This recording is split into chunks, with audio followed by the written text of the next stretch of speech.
Mr. Butt has 41 rubber stamps. He wants to give the same number of stamps to each of his 9 students.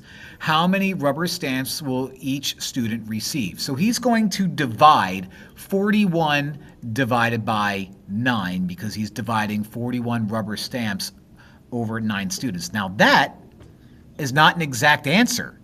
So I'm going to set up long division here. So let me do that. I'm going to find out how many times 9 goes into 41.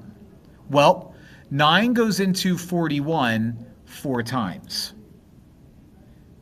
And that's because 4 times 9 is 36. Now we subtract these. 41 minus 36 is 5. So since there's no numbers to drop down, I have a remainder of 5. So this is a word problem. And so with word problems, we need to answer these in ways that make sense. So if I have 4 remainder 5, that means Mr. Butt is going to give each student 4 rubber stamps.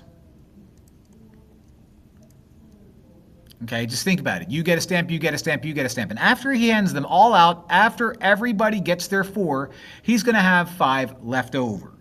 So 4 stamps per student is going to be our answer. We're done.